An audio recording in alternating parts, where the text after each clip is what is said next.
अब CSS में अगला सवाल आता है कि हम CSS को कैसे यूज करेंगे। जो हमने पिछले सेशन में देखा उसमें हमने देखा कि हमने हेड के अंदर स्टाइल टैग लिए और स्टाइल टैग के अंदर लिख दिया CSS। तो जब एक ब्राउजर स्टाइल शीट को रीड करेगा, पढ़ेगा, तो उस हिसाब से वो HTML फॉर्मेट को, HTML के डॉक्यूमेंट को फॉर्मेट करेगा जो भी इंफॉर्मेशन आपके स्टाइल शीट में होगी। ओके, ये स्टाइल शीट में जो भी इंफॉर्मेशन होगी वो आपकी आएगी। तो तरीके क्या है? 3 तरीके हैं आपके, 3 तरीके, 3 वेज। अगर आप इंसर्ट करना चाहते हैं आपके HTML पेज में CSS को, तो 3 तरीके हैं। एक तरीका हम ऑलरेडी देख चुके हैं, उसको मैं भी आपको बताऊंगा, लेकिन फॉर्मली अगर मैं बताऊं तो 3 तरीके। पहला तो यह है कि आप एक्सटर्नल स्टाइल शीट लीजिए, एक्सटर्नल स्टाइल शीट। दूसरा तरीका है कि इंटरनल स्टाइल शीट हो, जो आप देख चुके हैं, ये हम कर चुके हैं। तीसरा यह है कि आप इनलाइन स्टाइल करिए। इसकी प्रायोरिटी कुछ इस तरीके से होती है कि सबसे पहले इनलाइन स्टाइल चलती है। अगर इनलाइन स्टाइल नहीं है तो इंटरनल स्टाइल चलेगा, अगर इंटरनल स्टाइल नहीं है तो फिर एक्सटर्नल स्टाइल चलेगा। तो एक्सटर्नल स्टाइल शीट बनाने से पहले मैं आपको इंटरनल बता देता हूं वो क्या होता है। अगर आपने पिछला सेशन फॉलो किया हो तो उसमें हमने ये जो कोड बनाया था, इसका ये एग्जाम्पल है आपके इंटरनल स्टाइल शीट का। कैसे? आपने यहां पर स्टाइल में स्टाइल टैग दिया। ये लास्ट टाइम जो हमने किया था वो कमेंट थे जहां पर हमने खत्म किया था, इसको मैं हटा देता हूं अभी। अब देखिए इसमें कि हमने H1, H2 और P, यानी कि एक H1 यहां बना हुआ है, हेडिंग 1, एक H2 है और 2 पैराग्राफ्स है, ये हमने बनाए थे, आपको याद होगा। 4 HTML का अलग अलग कंटेंट है आपके यहां पर, और इसमें हमने H1, H2 और P तीनों को एक साथ स्टाइलिंग दे दी थी, और वो स्टाइल थी कि हम इसको ब्लू कलर करना चाहते थे और टेक्स्ट सेंटर में अलाइन हो जाए। अब H1, H2, P को एक ही साथ स्टाइलिंग देना और वो स्टाइल टैग के अंदर रखना, आपने क्या किया? HTML के हेड के अंदर दिया इसको। ये HTML के हेड के अंदर स्टाइल टैग लगाया, स्टाइल टैग के अंदर आपने स्टाइलिंग दी। इसको हम कहते हैं internal style sheet. This is your internal style sheet. Okay, अब इंटरनल स्टाइल शीट तो हो गई। अब थोड़ा सा इनलाइन बता दूं मैं आपको, फिर उसके बाद मैं लास्ट में आपको लेके जाऊंगा किस पे? जो तीसरा है एक्सटर्नल, क्योंकि उसके लिए अलग से फाइल बनानी पड़ेगी। तो ये तो समझ गए आप इंटरनल स्टाइल शीट क्या होती है, ये आपकी स्टाइल शीट होगी। अब जो भी आप इसमें चेंज करते रहेंगे इस स्टाइल में, वो यहां पर चेंज होता रहेगा। ओके, कलर आपने ब्लू दिया, मैं रेड कर देता हूं इसको। ये स्मॉल में दिया जाता है, W3C कंसोर्शियम ने कहा है। इसको रन करा दीजिए। अब जो पहले सेशन में आपको हर चीज ब्लू दिख रही थी वो अब आपको रेड दिखाई देगी। ओके, अब मैं आपको सेकेंड टाइप की, बेसिकली ये तो थर्ड टाइप की है, पहली एक्सटर्नल बताई थी मैंने, दूसरी इंटरनल बताई थी और तीसरी मैंने आपको इनलाइन बताई थी। अब मैं इनलाइन करने जा रहा हूं, अब मैं इनलाइन करने जा रहा हूं। तो इनलाइन में मैं क्या करूंगा कि कोई भी एक चीज उठा लीजिए, जैसे मैं H1 को सबसे पहले वाले को ही कर देता हूं। इसको कैसे लिखते हैं बहुत ध्यान से देखिए, बड़ा कर देता हूं, बहुत जरूरी है। इसको कैसे लिखते हैं? सबसे पहले यहां लिखते हैं स्टाइल, स्टाइल, और यहां कर देंगे आप, ये स्टाइल आएगी डबल कोट्स में। H1 टैग जो शुरुआत का टैग है यहां से यहां तक केवल यहीं पे स्टाइलिंग दी जाती है, एंड में कुछ नहीं दिया जाता। जो भी टैग होगा, चाहे P हो, H2 हो, H1 हो, जो भी टैग हो, उसमें यहां पर स्टाइल देंगे, इज इक्वल टू करके डबल कोट्स के अंदर लिखेंगे, और ये जो कंटेंट है सेम यही उतार देंगे। ओके, मैं क्या करता हूं, थोड़ा सा इसको, इसी को कॉपी पेस्ट कर लेते हैं ताकि आपको ये पता रहे कि यहां लिखे चाहे वहां लिखे, बात एक ही है। इसको मैं उठाता हूं और थोड़ा चेंज कर देंगे इसको। इसका कलर रेड है, इसको कर देते हैं ग्रीन। H1 ग्रीन होने वाला है, ध्यान दीजिएगा, ये ग्रीन हो गया। इसकी टेक्स्ट लाइन हम लेफ्ट कर देते हैं ताकि ये बाकी लोगों से अलग दिखे। इसमें कुछ मार्जिन भी डाल देते हैं, चलिए मार्जिन लेफ्ट डाल देते हैं। तो कैसे होता है ये? हमने सबसे पहले यहां पर क्या दिया, नेम, और ये इसका एट्रीब्यूट, यानी कि स्टाइल शीट के ये मेंबर्स हैं, ये इनके एट्रीब्यूट है, ये इसकी प्रॉपर्टी। यानी कलर क्या होगा, ग्रीन होगा। टेक्स्ट किस तरीके से लाइन होगा, लेफ्ट होगा। इसी तरीके से तीसरा क्या लिखना है आपको, जो भी आपकी मर्जी हो लिख सकते हैं। मैं मार्जिन कर देता हूँ, थोड़ा सा अलग दिखना चाहिए। मार्जिन मैं इसके लेफ्ट दे देता हूँ 30 पिक्सल, 30 पिक्स कर देता हूँ, जो चलिए 20 रहने दीजिए। ओके, ये आप समझिए कैसे लिखना है। यहाँ पर जो चीज मैंने कॉपी पेस्ट क्यों किया यहाँ से, मैं आपको ये बताना चाहता हूँ कि ये यहाँ लिखें चाहे बाहर लिखें, बात एक ही है, लिखने का तरीका बिल्कुल सेम होगा, कोई अंतर नहीं। ये जो स्टाइल टैग है वो हमने यहाँ स्टाइल में यूज कर लिया, इज इक्वल टू दे दिया, डबल कोट्स में हमने ये सारी चीजें दे दी। तो अब आपका सवाल उठना चाहिए कि ये H1 है, यहां पर भी H1 दिया हुआ है, तो कौन सा स्टाइल लेगा ये तो कॉन्फ्लिक्ट हो गया। तो इसकी हायरार्की मैंने बताया था, हायरार्की क्या होती है, सबसे पहले इंटरनल ये इनलाइन स्टाइलिंग ढूंढी जाएगी, और उसके बाद इस इनलाइन में अगर बाय चांस सबसे पहला होगा इनलाइन, इसको ढूंढा जाएगा, ब्राउजर पहले इसको ढूंढता है। ये अगर बाय चांस नहीं है तो फिर वो जाएगा इंटरनल पे, बाय चांस ये भी नहीं है एक्सटर्नल को ढूंढेगा, बाय चांस ये भी नहीं है तो फिर तो कोई फॉर्मेटिंग होगी नहीं, कोई स्टाइलिंग नहीं होगी, लेकिन अगर ये नहीं है तो ये हो जाएगी, ये नहीं है, ये नहीं है, ये दोनों नहीं है तो ये हो जाएगी, ये तीनों नहीं है तो ये हो जाएगा। तो अब हम इसको वाकई में रन करा के देखते हैं कि क्या हमने जो बोला ये सत्य है। इसको रन कराते हैं, कंट्रोल एस करिए, इसको रन करा दीजिए। देखिए ये CSS3 जो कि हेडिंग है H1 है, जिसकी स्टाइलिंग ऑलरेडी इनके जैसी है, लेकिन क्योंकि इसका इनलाइन स्टाइल CSS3 का ग्रीन और left margin 20 plus text align हमने लेफ्ट रखा, इसीलिए यहां पर जो स्टाइलिंग है, ये स्टाइलिंग इसको पहले मिली तो CSS3 ने पहले ये ले लिया, इसको छोड़ दिया, ये वाली स्टाइलिंग को H1 ने छोड़ दिया, बाकी सबके पास स्टाइलिंग इनलाइन स्टाइलिंग थी नहीं तो वो ले ली। तो ये बात हुई आपकी इनलाइन स्टाइलिंग। दो टाइप की स्टाइलिंग मैंने आपको बता दी, दो टाइप की स्टाइलिंग हो गई आपकी। अब तीसरी स्टाइलिंग जो होती है वो होती है एक्सटर्नल स्टाइलिंग, बाहर की स्टाइलिंग, जो हम बाहर देने वाले हैं। वो कैसे होगी उसको भी देखिए। हम क्या करते हैं, ये वाली स्टाइलिंग H1H2P वाली स्टाइलिंग बाहर वाली एक फाइल में रखते हैं। तो हम क्या करेंगे, एक फाइल बनाएंगे और उस फाइल का नाम कुछ रख देते हैं, जैसे फाइल न्यू करते हैं, इस फाइल को सेव कर देते हैं, उसी फोल्डर में रखिएगा जहां पर आपकी ये HTML फाइल है, क्योंकि हमने ऑलरेडी एक फोल्डर बना रखा है CSS3 का, जिसमें हमारी एक ऑलरेडी ये वाली फाइल CSS3.html चल रही है, वहीं पर हम ये बना देते हैं।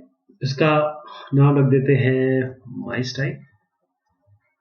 ओके, माई स्टाइल हो गया। अब इसका जो टाइप होगा वो कैस्केडिंग स्टाइल शीट होगा, CSS क्या होगा, कैस्केडिंग स्टाइल शीट। यहां से उठा लीजिए, CSS अपने आप आ गया, सेव कर दीजिए। अब हम क्या करेंगे, ये जो कंटेंट था इसको उठा के यहां रख देते, किसमें, माई स्टाइल डॉट इसमें H1H2 में। यहां पर भी कुछ था, इधर भी था, ये भी तो कुछ दिया था। चलिए एक काम करते हैं कि जो इसमें एक्स्ट्रा डाला था वो वहां डाल देते हैं। कलर तो दे ही रखा है, कलर हो रखा है, टेक्स्ट अलाइन और थोड़ा लेफ्ट मार्जिन ये दे देते हैं।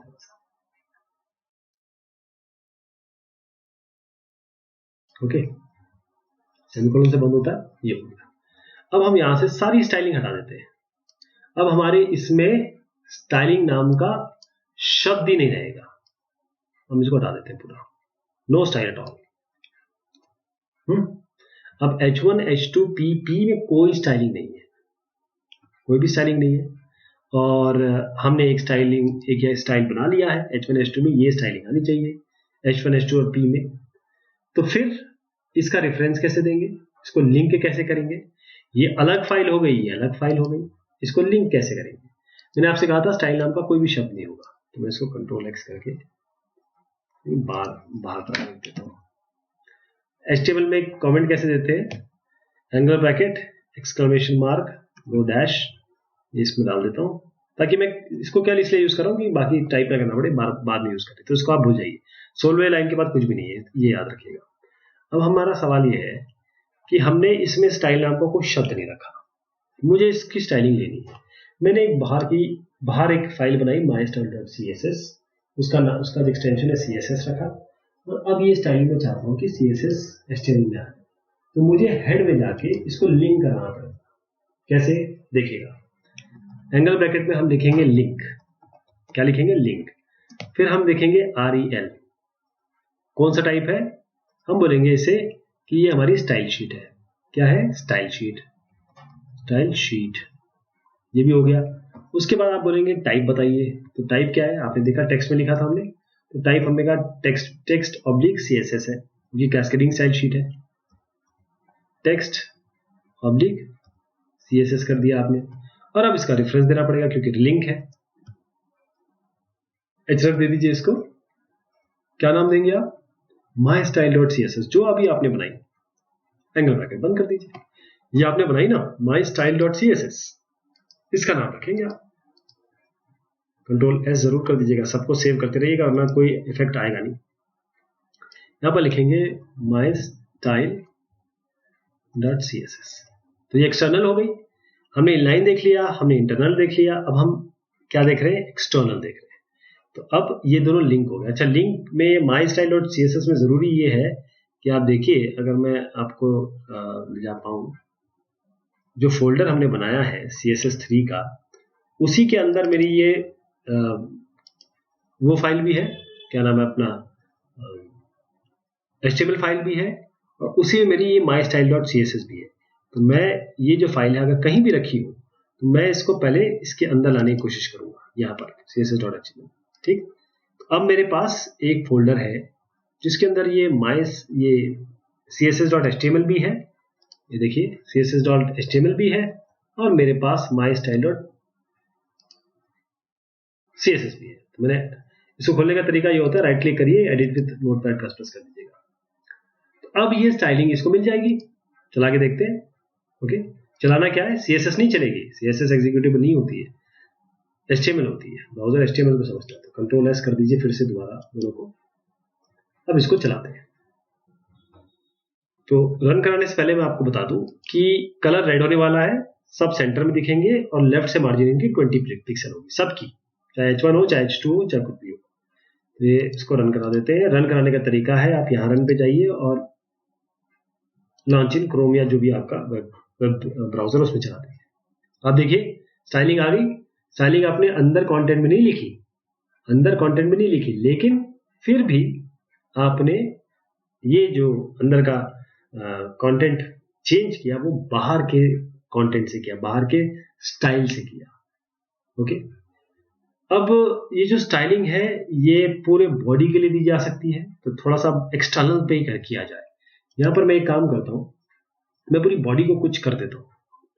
यहाँ पर H1 H2 हो गया ना, अब मैं इसको क्या करता हूँ, और जिस लेवल से शुरू करेंगे ना वही करिएगा, सबसे पहले बॉडी आती है ना तो वहां से करिएगा, थोड़ा अच्छा दिखेगा, और यही तरीका है। बॉडी है, बॉडी को मैं क्या करता हूँ कि कुछ बैकग्राउंड कलर दे देता हूँ। और कैसे देंगे इसको, यहाँ पर लिखते हैं बैकग्राउंड कलर, बैकग्राउंड कलर कुछ भी दे दीजिए, जैसे सिंपल कलर लिनन ये दे दीजिए आप। ओके, तो मैंने बॉडी को भी दे दिया और H1 H2 P को भी दे दिया, ये तीनों हो गए। अब बाहर दे दिया मैंने, ये मैं स्टाइल अंदर भी दे सकता था।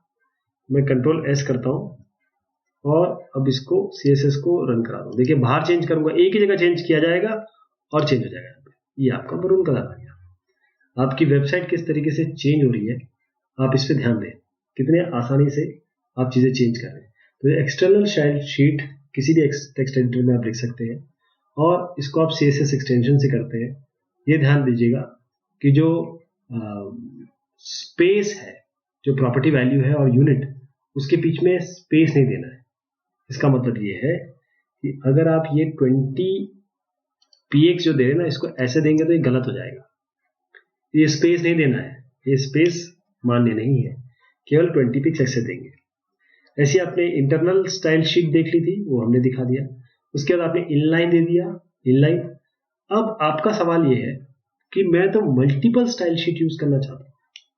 मल्टीपल स्टाइल शीट, अगर आपने कोई प्रॉपर्टी किसी डिफाइन की है सिलेक्टर के लिए एलिमेंट अलग अलग स्टाइल शीट में, तो जो वैल्यू है जो लास्ट रेड स्टाइल शीट की होगी वो यूज होगी। यानी कि अगर आपने एक से ज्यादा स्टाइल शीट यूज करके रखी है, कहीं पे हेडिंग वन को, ये हेडिंग वन को, कहीं हेडिंग वन को आपने ग्रीन रखा है, कहीं ब्लू रखा है, कहीं ऑरेंज रखा है, तो सब जब इसका इफेक्ट आएगा तो केवल ऑरेंज देगा वो लास्ट वाली।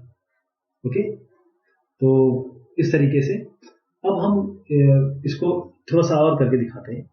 ये तो मैंने बता दिया था कि चलिए अगर आपने इंटरनल किया है या इनलाइन किया है तो वो बाकी सबको ओवर पावर कर देता है। लेकिन अब मैं थोड़ा सा आपको दूसरे मतलब बाहर वाली और इंटरनल के बीच में अंतर बताता हूं। हम यहां पर एक और स्टाइल डालते हैं,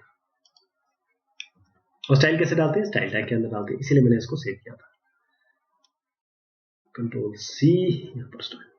मैं ये बताना चाहता हूं कि H1 पहले मैं लिख देता हूं, फिर आपको समझ आ जाएगा। ठीक, मैं यहां से उठा देता हूं, कॉपी पेस्ट ही कर देता हूं। H1 की स्टाइलिंग ले लेते हैं, बाकी सब छोड़ देते हैं। अभी कलर इसका ले लीजिए आप, ऑरेंज कर दीजिए इस बार,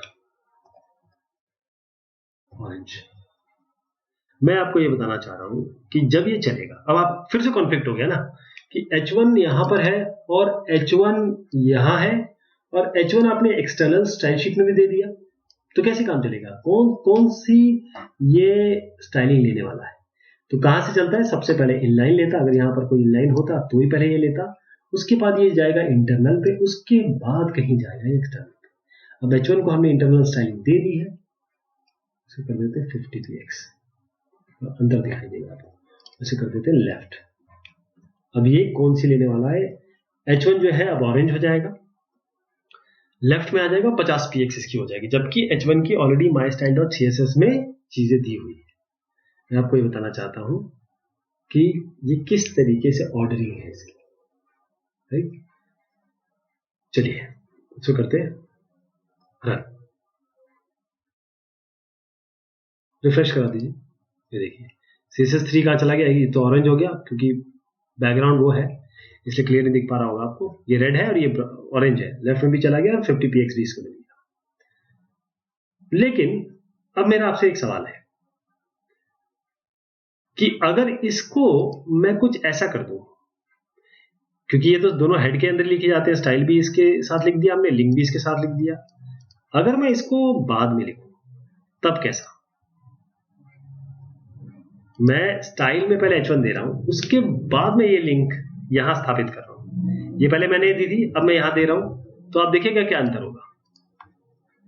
देखा आपने क्या हुआ? इसने ये वाली स्टाइल ली ही नहीं। अगर आप लिंक को जो इंटरनल स्टाइल है उसके बाद लिखते हैं तो जो इंटरनल स्टाइल है उसको वो छोड़ देगा, जबकि मैंने आपको क्या बताया था, इंटरनल स्टाइल को पहले लेता है। यहां पर इसने इंटरनल स्टाइल को छोड़ दिया।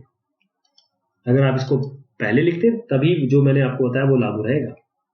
ओके, तो ये हमने बात कर ली कि किस तरीके से हम अलग अलग तरीके से, चाहे इंटरनल हो या इनलाइन हो, चाहे आपका तीसरा बाहर का जो रखा है वो दे, तो कैसे ये इफेक्ट होता है। और दूसरा, ये लिंक अगर आप ऊपर नीचे करें तो कैसे इफेक्ट पड़ता है, इफेक्ट एकदम अलग हो जाएगा। एक इसमें और चीज देखी जा सकती है कि आप एक साथ इंटरनल और अभी काम करता हूं मैं आपको इसको करके देखता हूं। मान लीजिए आपने ये यहां पर स्टाइल में, इस स्टाइल में ये कुछ H1 को दिया हुआ है, अब H1 के यहां पर भी अंदर कर दिया, तो ये खैर मैं आपको बता चुका हूं कि क्योंकि H1 ये वाला लेगा नहीं, ये स्टाइल शीट को ले लेगा, लेकिन यहाँ पर इंटरनल अगर आपने दे दिया तो इंटरनल को ले लेगा। सबसे पहले इंटरनल को देखेंगे। तो ये हमारा एक बहुत बढ़िया सेशन था, क्योंकि ये बेसिक्स है और बेसिक्स तैयार करेगा कि अगर ये आप समझ जाते हैं तो फिर आपको, क्योंकि बाकी तो टैग्स ही आपको रटने की, ऑरेंज के लिए क्या देना है, ब्लू के लिए क्या देना है, मार्जिन के लिए क्या देना है, और कभी प्रिंट कराना हो तो क्या देना है, यही आपको सीखना है। लेकिन लिखना कैसा है कहाँ से क्या लेना है, ये अगर आप समझ जाएंगे तो बाकी चीज समझ जाएंगे। तो आज की बात यहीं तक। इसके बाद मैं बहुत इंपॉर्टेंट चीज बताने वाला हूँ। Will start cascading style sheet. मैं मानता हूं कि CSS के colours, background, border, margin, padding, height, weight, box model, outline, text, font, icon, links, list, tables, display, maximum width, position, overflow, float, inline block या अलाइन आप देख लीजिए। और इसके बाद कॉम्बिनेटर्स होंगे, pseudo class, pseudo element, opacity, navigation bar, drop down, tool tips, image gallery, image sprites, attribute selectors, forms, counters, ये आप खुद कर लें। क्यों? क्योंकि ये CSS की प्रॉपर्टी है। मैं स्पेसिफिकली उन लोगों के लिए ये चीजें तैयार की है जो CSS 3 करना चाहते हैं, लेकिन मैं उन लोगों का भी ख्याल रखूंगा अगर वो CSS 3 के पहले भी नहीं जानते हो, तो मैं जहां पर भी बताऊंगा वहां पिछली वाली चीज भी बताऊंगा कि ये ऐसे होती थी, ये ऐसे होती थी, ताकि जो भी इसे देख रहे हैं उनको फायदा हो। तो बहुत शुक्रिया, बहुत मेहरबानी आप सभी की। Take care.